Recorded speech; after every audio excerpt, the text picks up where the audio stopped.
Hey, so welcome back to my channel. It's Lauren, and today in my video I'm going to be doing a simple eyeshadow look because I'm bored. And when I'm bored, I typically do my makeup, so I figured, now that I've created a YouTube channel, I can record it. Don't forget to subscribe. And yeah, so I've already did my eyebrows. As you can see, I've primed my eye, and now I just gotta set a base with powder and concealer. And yeah, so if you would like to see how I've achieved the look that I've created in my thumbnail, then keep watching. So I've already primed my lids, so now I'm gonna go in with my, two shades of my LA Girl Pro Concealer, one in the shade Beautiful Bronze and the other one in the shade Natural, to set my base for my lids. And then I'm gonna go in with my Purple Beauty sponge. I got this sponge from, if I'm not mistaken, like Walmart or Target or something like that, but wherever I got it from, it was super cheap, so you don't need to be buying an $18 sponge for no reason. The cheap ones work.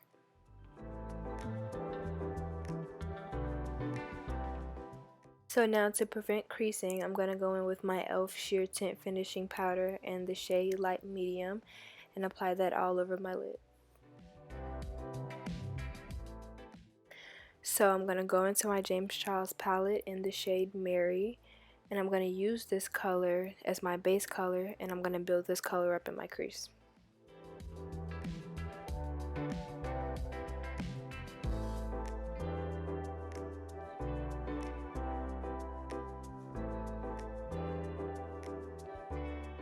And so, you can definitely build this up way more than this because this is a very pigmented palette. And I'm all for the pigments, but that's not really typically my thing because I really don't go out the house with eyeshadow on. So I did it very lightly for the sake of this video.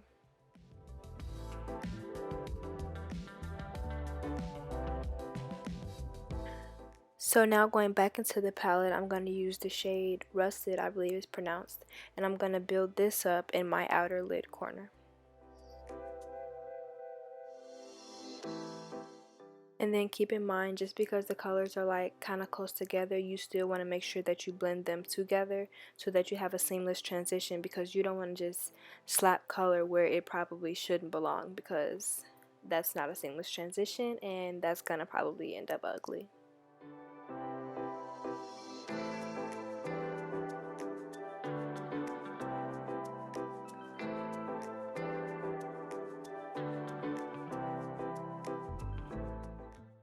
So now I'm going to cut my crease using the Sephora Make No Mistake High Coverage Concealer in the lightest shade.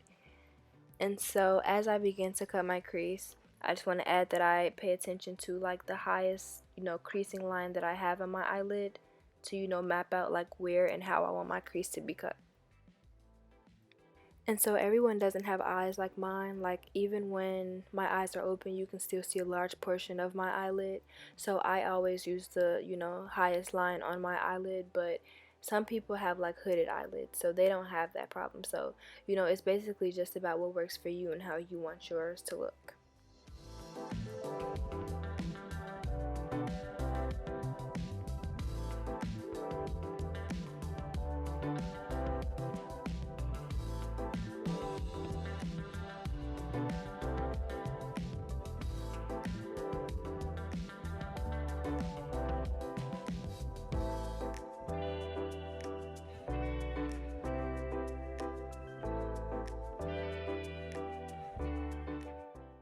And so here you'll kind of see me like mess up a little bit and go a little bit over my actual crease. So it's actually okay, because at the end I'm going to use liquid eyeliner to, cover everything up. So that's always like a go-to if you're not like really skilled with like cutting it perfectly. The eyeliner will always cover it up as long as you do that straight.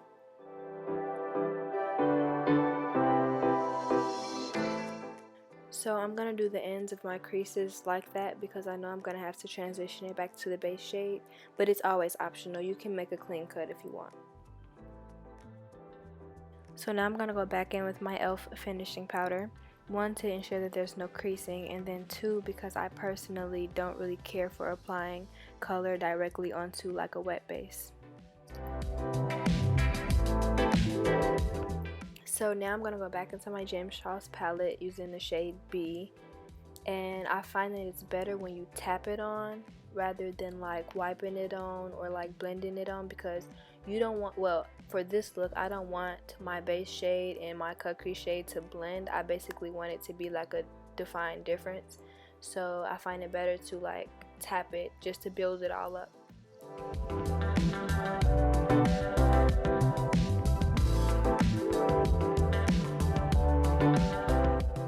So now I'm going to switch brushes and use my Morphe M124 brush just to make sure the color touches the outer edges of my crease.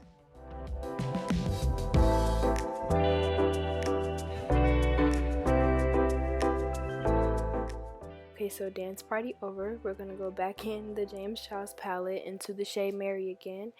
And we're going to bring our base color over into our crease just to blend everything together and make everything a seamless transition. And so just as I did with Mary, I'm going to do the same with Rusted because it is my primary outer crease color.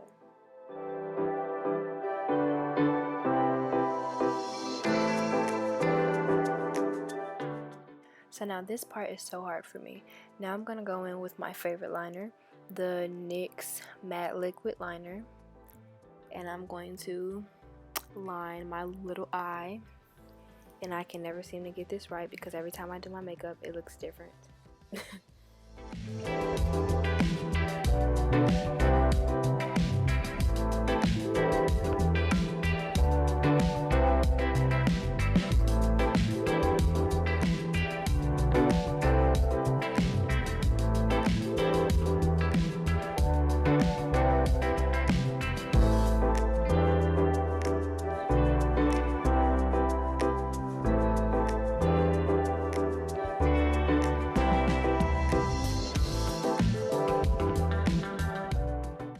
So now I'm going to go in with another NYX liquid liner. This time it's glitter and I believe it is Zodiac Queen.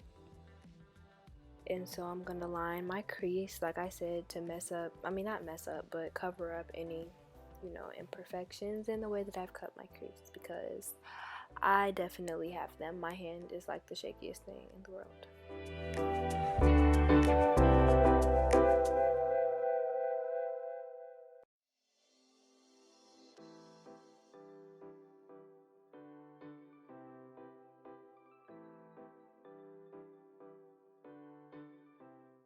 Okay, so now this word is so hard for me to say, but I'm going to use my Voluminous / Paradise Mascara by L'Oreal on my top and bottom lashes to prepare to put on my false eyelashes.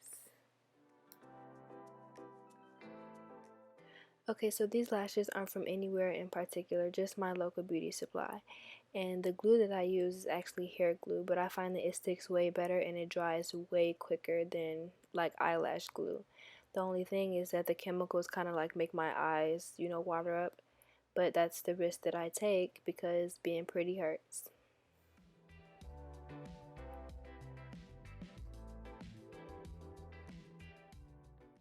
So now finally I'm going to take this eyeshadow shimmer by Sephora called Girl Night Out, and I'm going to use that to apply it into the inner corner of my eye.